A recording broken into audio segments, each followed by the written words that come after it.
Stone Age.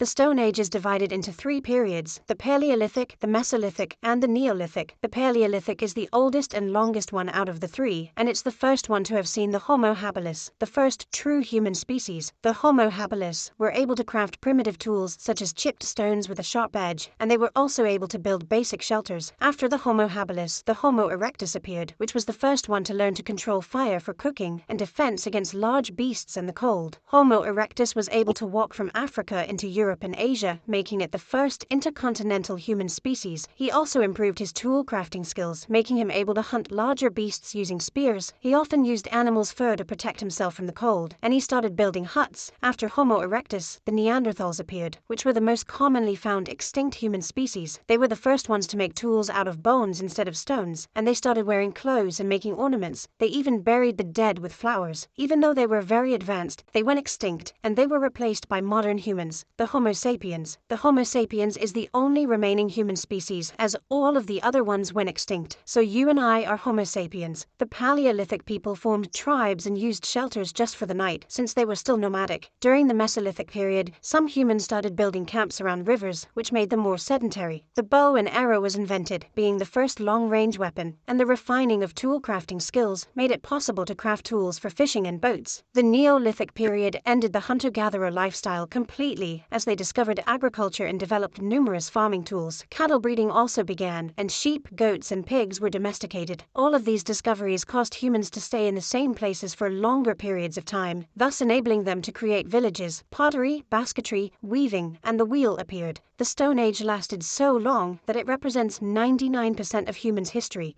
The discovery of metalworking, more specifically the melting and smelting of copper, put an end to the Stone Age, even though some basic forms of metalworking were already known, like the use of gold for ornamentation. Bronze Age. When people noticed that putting copper on fire made it softer and easier to shape, they started using it, since it was a more durable material. But copper was too soft to be used as a weapon, until they discovered that adding other stuff like arsenic or zinc created bronze, a much harder metal. Bronze enabled humans to create the first swords, helmets, armors, and shields. Farming was also much quicker and more efficient, thanks to bronze sickles and irrigation. Food was much easier to produce, which made the population grow and cities expand, becoming more and more complex. Big, majestic buildings such as the ziggurats, the pyramids, and multiple temples were made in the Bronze Age. Bronze also made it possible to upgrade ships, which enabled humans to trade. The first forms of writing developed in Mesopotamia and Egypt. After all of these positive discoveries, though, the Bronze Age ended with a societal collapse, where many large civilizations disappeared off the face of the earth almost instantaneously, and many technological inventions were lost. The most acclaimed theories suggest that these civilizations may have been wiped off by volcanic eruptions, droughts, disease, invasions, and earthquakes. Iron Age. After the Bronze Age collapse, humans discovered that they could also smelt iron, even though they already knew this material thanks to meteoric iron, which didn't require smelting and was more rare and valuable than gold. The initial forms of iron smelting didn't provide any advantage if compared with bronze smelting, but since iron was much less rare, they could mass-produce tools and weapons. During this age, a lot of construction and farming tools were discovered, such as forks and sewing needles. Coins became a widespread currency for trade, and the famous Great Silk Road trade route was created. The Iron Age was the last stage of prehistory. Classical Antiquity. The first period of classical antiquity, called the Archaic period, is the first one in which we start to have historic written books. The first one is considered to have been made by Herodotus, who is known as the father of history. In the western part of the world, the Greeks and Romans laid the foundation for what would become known as Western civilization, while the eastern part had the first Chinese imperial dynasty. The moral and philosophical foundations of today's Western and Eastern world belong to this period, as Greek philosophers such as Socrates, Plato, and Aristotle lived in it. The Bible, the Hindu scriptures, and the writings of Confucius also belong to this era. Art played a huge role, as classical art pieces are still considered to be some of the best ones in history and have inspired future artistic currents. The ancient Greeks experimented with the first democracy, and there was evidence of the first truly scientific thinking. The father of medicine, Hippocrates, also lived in ancient Greece. A lot of the most famous leaders ruled in this period, such as Alexander the Great and Julius Caesar. Classical antiquity ended with the fall of the Western Roman Empire. Middle Ages.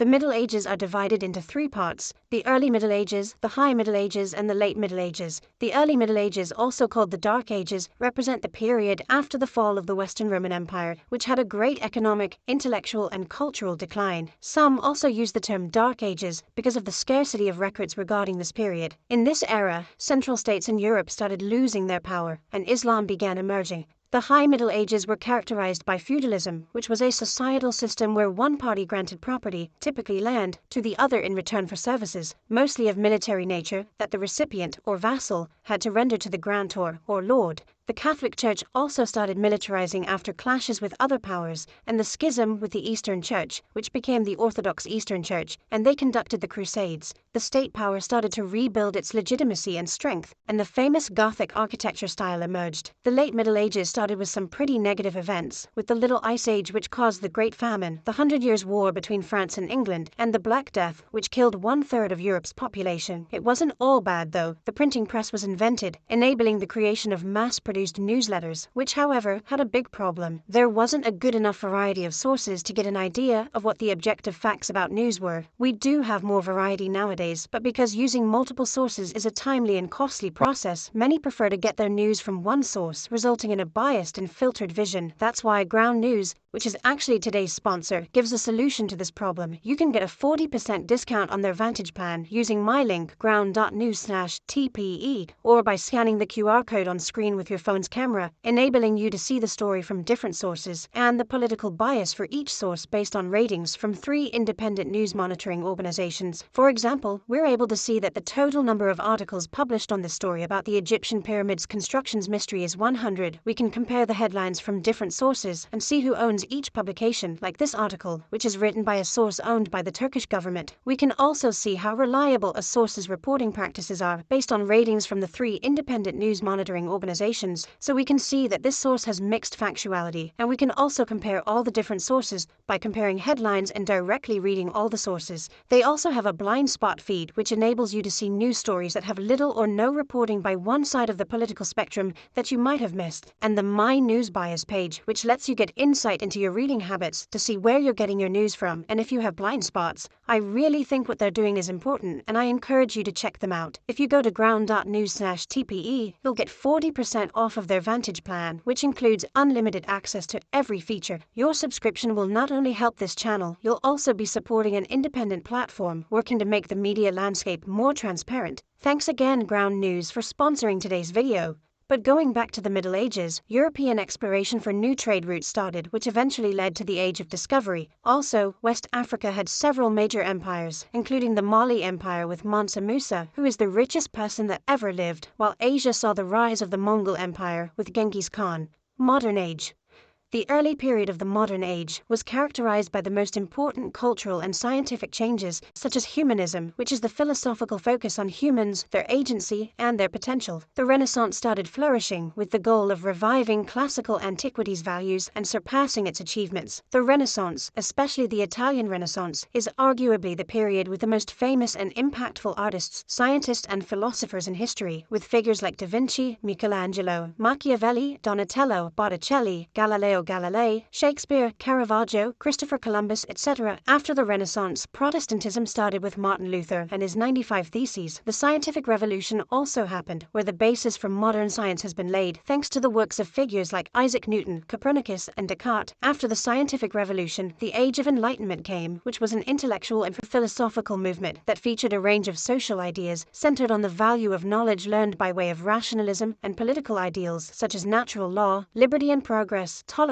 and fraternity, constitutional government, and the formal separation of church and state. The early modern age also saw the Age of Discovery, where the Europeans, mainly the Spanish and Portuguese, started trying to find new trade routes, ending up with the discovery of the Americas and its subsequent colonization. We had the First Industrial Revolution, which was a period of global transition of the human economy towards more widespread, efficient, and stable manufacturing processes, thanks to the use of automated machines and the spread of steam and water power, inspired by the American American Revolution and the French Revolution, the Age of Revolution started, which is a period where most of the nations revolted and passed from absolutist monarchies to representative governments with a constitution. A second industrial revolution happened, since previously there was a slowdown in important innovations. This time we discovered things like standardization, mass production, telegraph and railroad networks, gas and water supply, sewage systems, which had earlier been limited to a few select cities, electrical power, and telephones. After that, the two world wars happened, and we entered the information age, which some refer to as the third industrial revolution, with the computer, internet, artificial intelligence, robots, etc. The period after World War II is called